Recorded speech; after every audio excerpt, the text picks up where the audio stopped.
Ako si Luz Biminda o Luz na lamang para sa mga nakakakilala sa akin. Isang simpleng tindera ng buko sa paanan ng bundok Arayat. Araw-araw, bago pa sumikat ang araw, bitbit ko na ang akin lumang bayong. May laman na 3 dosenang buko na inani ng aking amain. Oot amain at hindi ama. Maaga pa lamang ay ako na ang tagapaganda ng almusal, tagalaba, tagalinis at pagkatapos nun, maglalako ako sa gilid ng daan papunta sa mga nag-aakyat sa bundok. Hindi ko na maalala kung kailan ako huling pinuri o minahal sa bahay naming yon. Simula nang pumanaw si nanay, para na lamang akong kasambahay sa sarili kong tahanan. Si Tio Ramil at ang mga anak niya, puro pangungutya ang ibinubulong sa akin. Luz, mag-asawa ka na lamang ng taga-bundok. Doon ka bagay. Dugyot at walang ambisyon. Ngunit tiniis ko yon, hindi ko pinapansin. Ang tanging karami ko lamang ay ang hangin na nagmumula sa bundok na dumarampi sa aking pisngi tuwing umaga. Malamig ngunit parang may yakap ng ina. Isang umaga habang nag-aayos ako ng mga buko sa maliit kong kariton, napansin kong kakaibang liwanag ng araw. Ang mga ulap sa tuktok ng bundok ay tila kulay ginto. Ang mga ibon ay parang naglalakbay paakyat at may kakaibang halimuyak na sampagita sa hangin. Magandang araw, Luz. Napalingon ako. May isang babae, nakaputi, mahabang buhok at tila kumikislap ang balat. Akala ko'y turista, ngunit kakaiba ang kanyang presensya. Magandang araw din po. Gusto niyo po ng buko bagong pitas lang? Salamat, Luz. Hindi ako nauuhaw. Ang bundok lamang ang nauuhaw. Nauuhaw po ang bundok? Oo, nauuhaw ito sa malasakit. Marami na ang kumukuha ng yaman dito, ngunit kakaunti ang nagbibigay. Bago pa ako makatugon, tinapik niya ang aking balikat. Sa isang iglap ay naramdaman kong parang lumalalim ang tunog ng paligid. Ang hangin, ang dahon at pati ang tibok ng aking puso. Sa kanyang mga mata, may liwanag na parang mula sa buwan. Hindi mo ko kailangang katakutan, Luz. Ako si Maria Sinukuan, ang tagapangalaga ng bundok na ito. Nanlaki ang mga mata ko. Bata pa lamang ako'y naririnig ko na ang kanyang pangalan sa mga kwento ng matatanda. Ang diwata na nagbibigay ng gantimpala sa mabubuti at parusa sa mga mapagsamantala. Ngunit ngayon, eto siya sa aking harapan, nakangiti at payapa. Kinabukasan ay nagising ako na parang may kakaiba sa paligid. Ang mga buko sa aking kariton ay tila mas sariwa, mas mabango ang sabaw, mas makinis ang balat. At sa unang pagkakataon, ang mga mamimili ay dumagsa. Halos maubos ko kaagad bago magtanghali. Luz, ang ganda ng mga buko mo ngayon ah. Parang ginto ang sabaw. Ngumiti ako ngunit sa akin loob, alam kong may kinalaman si Maria Sinukuan. Pag-uwi ko'y nadatnan ko ang mga pinsan kong si Narita at Lando. Nakatingin sila sa perang aking hawak. Maganda na pala ang kita mo ngayon, Luz. Baka may tinatago kang lihim ah. Wala. Maswerte lang siguro. Ngunit hindi sila naniwala. Simula noon, palihim nila akong sinusundan. Sinusundan kung saan ko kinukuha ang aking paninda. Isang araw ay sinundan nila ako hanggang sa paanan ng bundok. Nagtago ako sa likod ng punong nara habang pinagmamasdan silang umaakyat. Baka totoo nga sabi-sabi na may diwata rito. Baka may tagong kayamanan. Narinig kong sambit ni Lando. Gusto kong pigilan sila pero hindi ko alam kung paano, hanggang sa naramdaman kong biglang lumamig ang hangin. Sa pagitan ng mga puno, lumitaw ang liwanag. Puting liwanag na parang usok ngunit may hugis ng babae. Mga mahal kong anak ng tao, hindi nyo kailangan magnasa ng hindi sa inyo. Nakita kong nanginginig si Narita at Lando. Tumakbo sila ngunit biglang nagbago ang paligid. Ang daan ay nagmistulang gubat. Ang mga puno ay tila humaharang.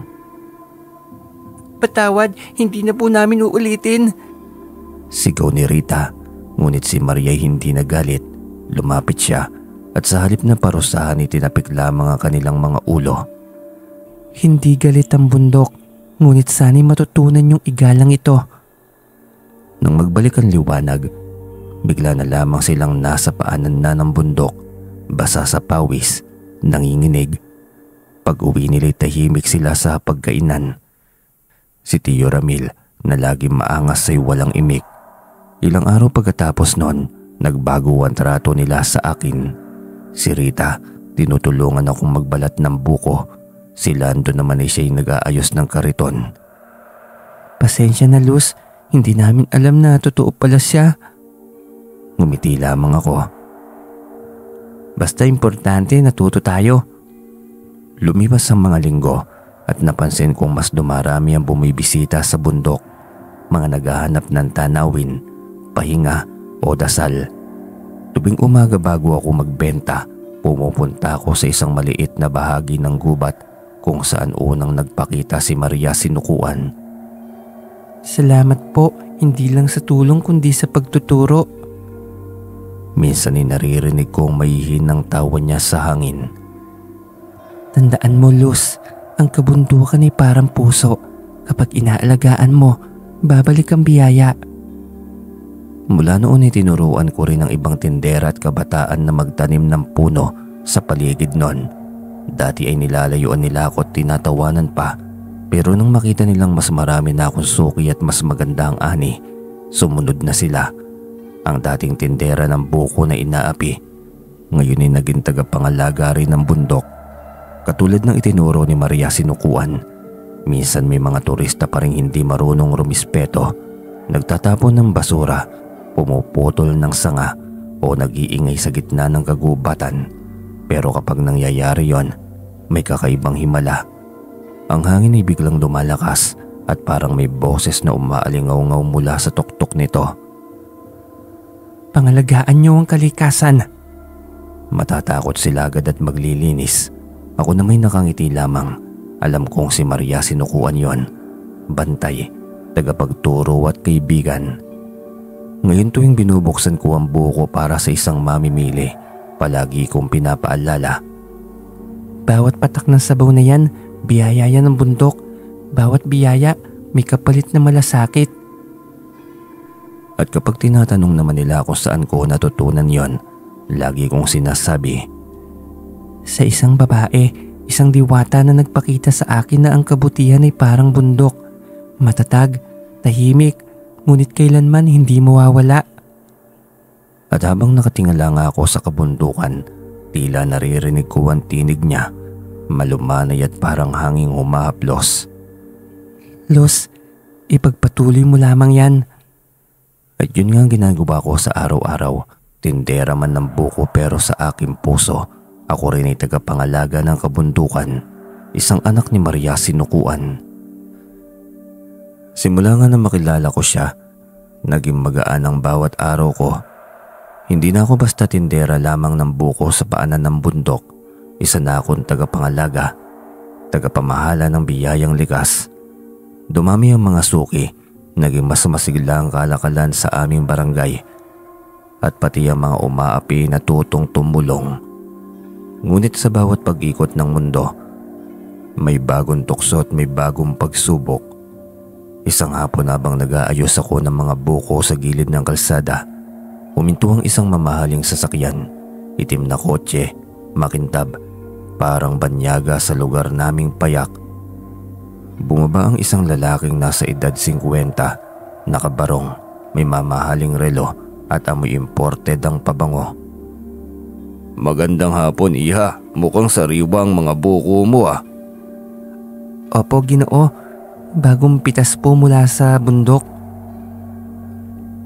Kinuha niya ang isa, binuksan ko at inabot ito sa kanya. Uminom siya sabay-sabing matamis na parang tubig sa langit. Napangiti ako at nagpasalamat sa kanya. Sa bundok pa lang yan.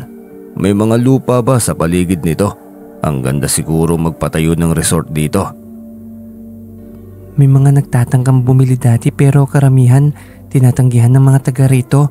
Sagrado po ang kabundukan. Sagrado nga pero mas maganda kung maibabahagi sa mas marami, hindi ba? Pagkatapos niyang uminom ay inabot niya ang isang calling card. Hanapin mo ako sa opisina, Luz. Kung gusto mo ng trabaho, mas mataas ang kita kaysa sa pagtitinda ng buko. Marunong kang makitungo sa tao, halata ko yon. Magagamit ko yang ganyang talento. Hindi ako tumugon. Ang apelyido niya ay kilala sa aming bayan. Pamilya ng mga negosyante. May malalawak na lupain at koneksyon sa pamahalaan. Pero bakit ako? Kinagabihan habang nakatingin ako sa mga bituin, napaisip ako. Nabulong ko ang pangalan ni Maria Sinukuan at tinatanong kung ito na bang pagkakataong hinihintay ko para umasenso. Walang tumugon. Tanging simoy ng hangin lamang ang dumampi sa aking pisngi. Para bang may paalala ngunit hindi ko maunawaan. Kinabukasan, dinala ko ang card ni Ginoong Enrique. Sa bayan, pagdating ko sa kanilang opisina, isang gusaling salamin at marmol. Pakiramdam ko'y nasa ibang mundo ko. Pinapasok ako na sekretarya at ilang minuto lamang. Lumabas ang Ginoo at nakangiti. Luz, mabutit dumating ka. Halika't usap tayo. Sa loob ng kanyang opisina, tinanaw ko ang mga larawan sa pader. Mga proyekto, mga ginagawang resort at subdivision.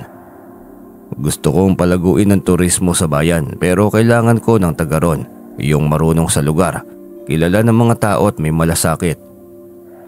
Taga roon po ako pero may mga lugar po sa kabundukan na sagrado. Hindi pwedeng basta galawin. Siyempre igagalang natin yan. Eto, down payment yan para sa serbisyo mo. 3,000 muna habang sinisimulan natin ang plano. Napatitig ako sa pera. 3,000. Halos katumbas ng buwan ng kita. Ang trabaho mo ay kausapin ang mga tao sa barangay nyo. Ikayatin silang magtayo kami ng mga eco-resort. Magkakaroon sila ng trabaho, kita at kabuhayan. Win-win, hindi ba? Napaisip ako, magandang oportunidad nga kung matutulungan ito ang mga kababayan ko'y bakit hindi. Sa mga sumunod na linggo, naging abala ko. Kinausap ko ang mga mangingisda, tindera at magsasaka. Sa uni nag-aalinlangan sila ngunit nang marinig nilang magkakaroon ng kalsadang aabot doon sa mga trabahong inaalok, nagsimula silang mahikayat. Isang gabi ay umakyat ako sa kabundukan. Dala ang aking kaba at pag-asa. Maria Sinukuan, ito na po ang pagbabago. Magkakaroon na ng ginhawa yung mga tao. Ngunit nang humipang muli ang hangin, may malamig na boses na bumulong. Hindi lahat ng ginhawa'y ginto, Luz. Ano pong ibig niyong sabihin? Ngunit wala nang tugon. Makalipas ang ilang linggo, nagsimula na ang mga truck na magpasok ng kagamitan, mga simento, bakal at makina. Sa uni tuwang-tuwa ang mga tao ngunit unti-unti may mga punong pinutol, mga sapa na natabunan, mga ibong umaalis na. Nakita kong parang nanlalamig ang kabundukan. Minsan sa gabi, naririnig kong umiihip ang hangin na para bang may nagagalit. Isang umaga'y nagpunta ako sa lugar kung saan ginagawa ang resort na yon. Nakita kong pinapaputol ng mga tauhan ng Ginoo ang isang malaking punong nara, ang pinakamatanda sa paanan nito. Hoy, bawal yan, sagrado yan. Lumapit ang Ginoo. Malamig ang mukha nito. Luz, trabaho lang to. Negosyo ay negosyo. Pero ang usapan... Ang usapan ay tutulungan mo kung kausapin ng mga tao. Ginawa mo na yon. Ngayon hayaan mong kami na magpatakbo. Naramdaman kong parang nilamig ang aking dugo. Ginamit mo lang ako. Mahina akong sambit. Ngumiti siya. Ngunit may bahid ng pangungutya. Ganon talaga sa buhay, Luz. May mga umaakyat. May mga nananatiling tindera ng buko. Kinagabihan ay bumalik ako sa bundok. Umiiyak. Maria Sinukuan, patawad, nagtiwala po ako. Sa gitna ng dilim may lumitaw ang liwanag. Kumikinang sa gitna ng mga ulap. Lumapit siya at may lungkot sa mga mata.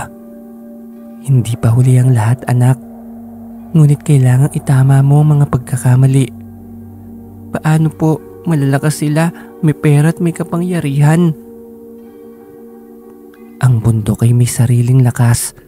Kung totoo ang puso mo, ipagtatanggol ka nito. Kinabukasan dinila ko ang mga taga-barangay sa lugar ng konstruksyon. Ipinakita ko ang mga punong pinutol, ang sapa na halos matuyo, ang mga ibon na nawala. Ito ba ang ginahawang pinangako nila? Ito ba ang kapalit ng ating bundok? Tumahimik ang mga tao hanggang sa isang sumigaw. Tama nga si Luz, itigil natin to. Nagsama-sama kami.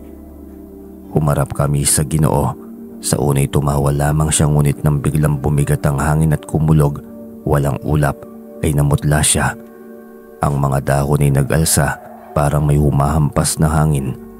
Mula sa tuktok ng bundok ay bumaba ang isang liwanag, mabilis at parang kidlat, at sa bawat hakbang nito'y tumitigil ang ingay ng makina. Si Maria Sinukuan, sa gitna ng liwanag, nakatingin kay Enrique. Walang yaman ang higit pa sa buhay ng kalikasan. Namilog ang mga mata ng lahat. Si Enrique ay nanginginig. Patawarin mo ko. Sabi niya, ngunit ang liwanag ay tumigil sa kanyang harapan. Malamig at tahimik. Sa isang iglap ay bumagsak ang mga poste ng bakal. Nabalutan ng mga ugat at dahon. Ang lupa'y muling lumambot at ang sapay umagos muli. Makalipas ang ilang araw, tuluyan nang umalis ang Ginoo. Naiulat na nagkasakit daw siya at hindi na muling bumalik pa sa aming lalawigan. Ang proyekto ay natigil. Ang bundok ay muling tumahimik. Ako naman, bumabalik sa pagtitinda ng buko. Ngunit ngayon ay alam ko na, hindi ako basta tindera. Tagapangalaga nga pala ako ng biyayang kailanman ay hindi dapat ipagbili.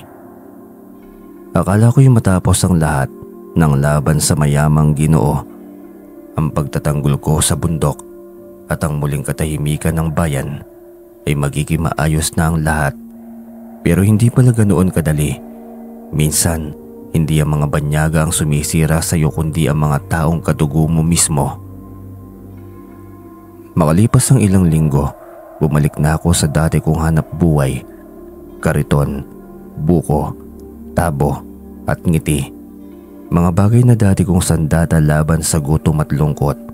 Ngunit ngayon ay alam kong nasa likod ko si Maria Sinukuan.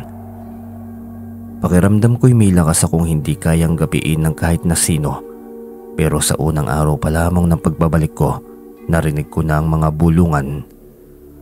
Ayun si Luz, akala mo kung sinong tagapagtanggol ng bundok eh. Tindera lang naman yan. Kung tinuloy mo lang sana yung resort, sana may trabaho tayo ngayon. Kaya ayan, balik sa kahirapan dahil kay Luz. Naramdaman kong parang binuhusan ako ng malamig na tubig. Mga kabarangay ko ang nagsasalita, mga dati kong tinulungan at ilang mga kamag-anak. Pag-uwi ko'y nadatnan ko si Tio Ramil at Rita sa harapan ng bahay. Parehong nakapamaywang, parehong malamig kong tumitig. Luz, anong ginawa mo? May mga trabahong nawawala dahil sa'yo. Tio, hindi po tama ang ginagawa nila sa bundok. Hindi tama. Hindi rin tama ang mga alam ka sa bagay na hindi mo naiintindihan. Akala mo kasi ikaw na ang tagapagligtas nitong bayan natin. Pero tignan mo, ano bang nagbago? Mayaman ka na ba? Hindi. Nagtitinda ka pa rin ng buko. Hindi ako kagad nakatugon. Gusto kong ipaliwanag pero alam kong hindi rin nila maririnig ang katotohanan. Si Rita naman ay nakatawa ngunit mapait. Luz, kung hindi ka lang sana nagpasikat, baka may bahay na tayong simento ngayon. Pero dahil sa kabundukan mong yan, gutom pa rin tayo. Hindi ko na napigilan ang aking luha. Ginawa ko lang naman ang tama. Ngunit ang sagot ni Tio ay parang sibat. Ang tama ay yung may pakinabang. Ang kabundukan hindi yan ang magpapakain sa'yo. Kinagabihan ay hindi ako makatulog. Sa labas ng bahay ay rinig ko ang hampas ng hangin mula sa bundok. Tila nag-aalab, tila umiiyak kasama ko. Maria, bakit ganito? Sa halip na kapayapaan, galit pa rin ang bumabalik. At sa katahimikan ng gabi, narinig ko ang mahinang tinig, banayad ngunit puno ng lungkot.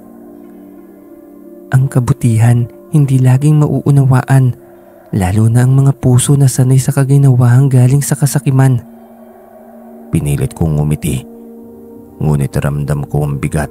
Parang bawat salita ng mga kamag-anak ko'y sugat na hindi ko alam kung kailan maghihilom.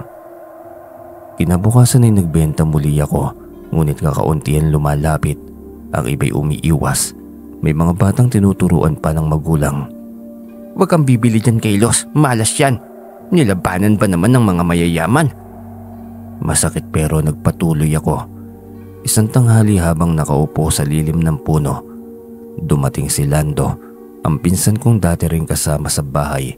Nakayuko siya at hawak ang isang plastik ng bigas. Luz, pasensya na sa mga sinasabi nila. Pero mahirap din kasi ngayon. Wala na yung pangako ng Ginoo. Mas mabuti nang wala yun kaysa maburang ganda ng bundok. Tumango siya pero halata sa mukha niyang panghihinayang. Sana nga maintindihan ng lahat yun. Bago siya umalis ay iniwan niya sa akin ng plastik. Sa amin galing to, kaunting bigas lang. Hindi kita kayang tulungan sa lahat pero ayokong gutumin ka. Ngumiti ako kahit naiiyak. Salamat, Lando. Hindi mo alam kung gaano ko yun pinapahalagahan. Ngunit hindi natapos doon ang sakit. Pagsapit ng gabi ay narinig ko ang tawanan ng mga tao sa kanto. May nagsisigawan at may nagbibiruan. Si Luz daw kinausap ng diwata ah. Diwata? O baka aswang? Kung totoo yung si Maria sinukuan niya, bakit hindi siya binibigyan ng ginto nun? Napatigil ako. Sa bawat salitang yun ay parang may karayom na tumutusok sa akin dibdib. Gusto kong lumabas at sumagot. Pero ano nga bang silbi? Ang paniniwala ng isa ay wala sa bigat ng kanyang salita, kundi sa ginhawang kayang ibigay sa iba. Kinabukasan, umakyat ako ng bundok. Mag-isa, tahimik. Dalang ilang piraso ng buko at ang sakit na hindi ko masabi kanino man. Pagdating ko sa gitna ng kagubatan, lumitaw muli si Maria sinukuan. Nakasuot ng puting saya, may koronang gawa sa mga dahon at bulaklak. Ngunit sa kanyang mukay may lungkot din. Luz, ang pagsubok ng kabutihan ay hindi ang pagdinig ng papuri, kundi ang pagtanggap ng paninira. Niyakap ko ang mga tuhod ko, parang batang humihingi ng yakap. Pagod na po ako, Maria. Parang kahit anong gawin ko, mali pa rin sa paningin nila. Ang puno ng bundok ay hinahampas ng hangin, pero hindi ito tumitigil sa paglaki. Ganyan ka rin dapat. Tumingin ako sa kanya, may luwas sa mga mata. Paano kung mawalan ako ng lakas? Kapag ganon, ipikit mo lang ang iyong mga mata at maririnig mo ako. Dahil hindi ako mawawala hanggat may mga taong naniniwala sa kabutihan ng kalikasan. Pag-uwi ko, nakita ko ang bahay naming may sirang bubong. Tahimik, si Tio Ramil ay nakaupo sa harapan ng apoy at pagod na. Luz, may bisita kanina galing sa munisipyo. Nagpapasalamat sila sa iyo dahil sa ginawa mong pagtutol.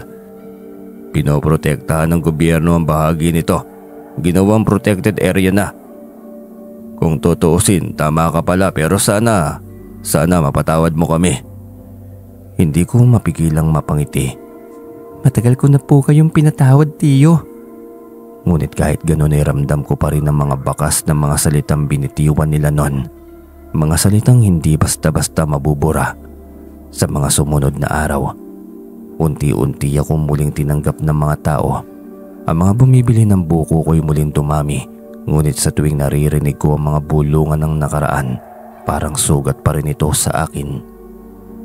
Ngunit sa tuwing titingala ako sa tuktok ng bundok at nararamdaman ko ang malamig na hangin na dumadaloy pababa, alam kong hindi ako nag-iisa at sa bawat dambi ng simoy, Palagi ko naririnig ang pamilyar na tinig ni Maria Sinukuan. Mahina ngunit puno ng pag-asa. Doon ko napagtanto ang pinakamalalim na sugat ay hindi galing sa dahas ng tao kundi sa kawalan ng pagkaunawa.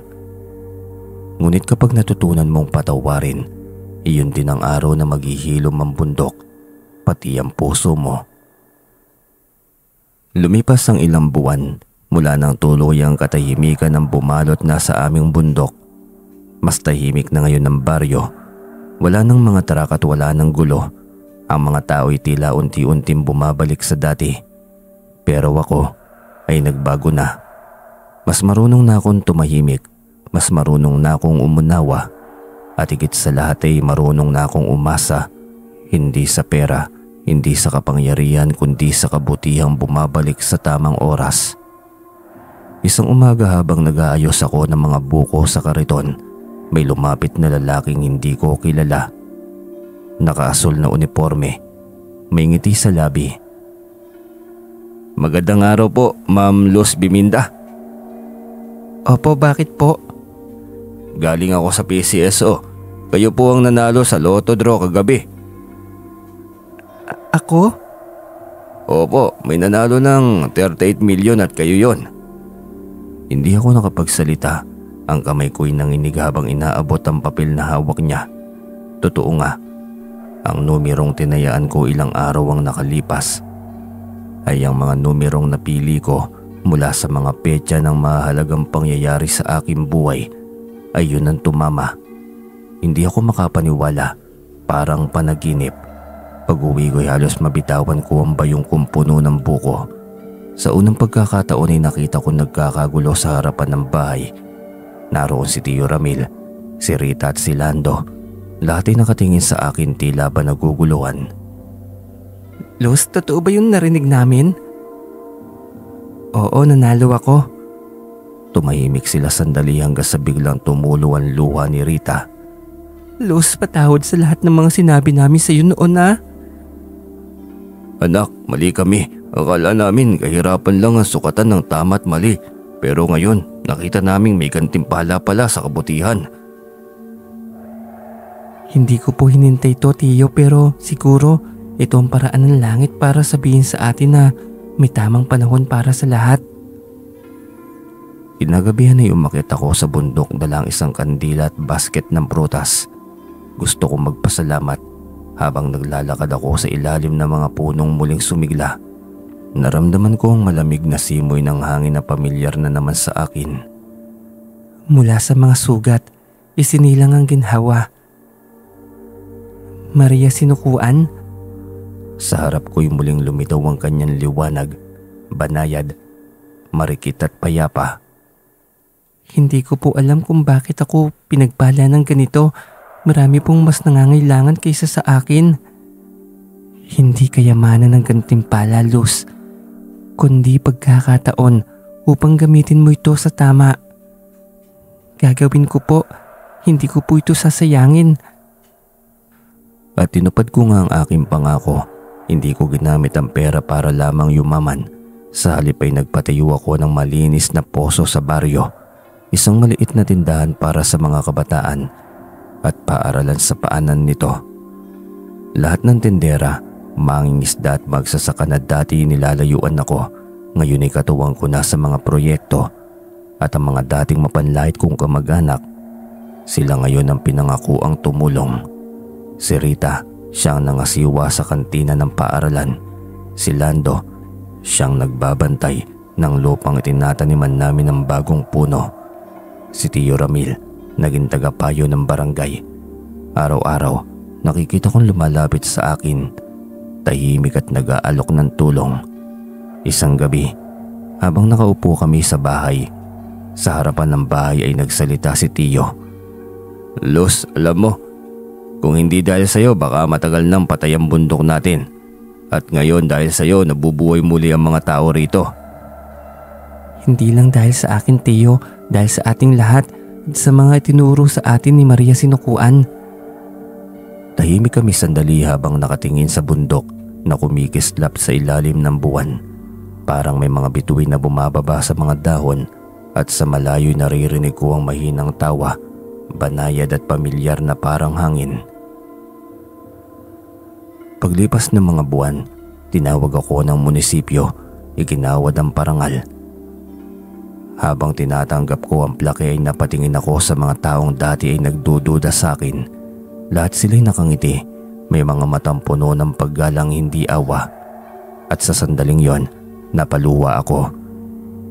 Hindi dahil sa karangalan, kundi sa alaala ng mga panahong ako'y hinamak, pinagtawanan at tinalikuran. Totoo pala ang sabi ni Maria, ang kabutihan ay parang binhi, maaaring mabunot, masugatan o maputikan. Pero kapag tumubo, kayang magbigay buhay kahit sa pinakatigang na lupa. Kinagabihan ay umakyat muli ako sa bundok. Tulad ng dati ay may dalang isang basket ng buko, isa sa mga unang pananim ko doon. Inilapag ko ito sa ilalim ng punong nara, ang punong minsang pinutol ngunit muling tumubo. Maria, salamat sa lahat ng biyaya. Hindi ko po ito tatawaging swerte. Tatawagin ko po itong pagpapala mula sa bundok at mula sa kabutihan. Ang kayamanang hinatilos ay kayamanang walang hanggan. Tumingala ako sa tuktok ng bundok. Tila may liwanag na bumabalot, hindi ilaw ng lungsod, kundi liwanag ng kalinisan ng loob. At doon ko napagtanto, ang tunay na biyaya ay hindi lamang ang pera sa palad, kundi ang pagbabago ng mga puso. Mula sa galit tungo sa pangunawa, mula sa inggit tungo sa pagtutulungan. Ngayon tuwing nagtitinda ako ng buko sa tabi ng kalsada, lagi ko nilalagyan ng maliit na papel ang bawat tasa na may nakasulat na ang tunay na swerte ay galing sa kabutihan. At kapag tinatanong ako muli ng mga mamimili kung bakit ko ito ginagawa, nginingitian ko lamang sila. Sinasabi kong dahil ang bundok ay marunong magbigay at ibabalik sa iyo ito ng higit pa.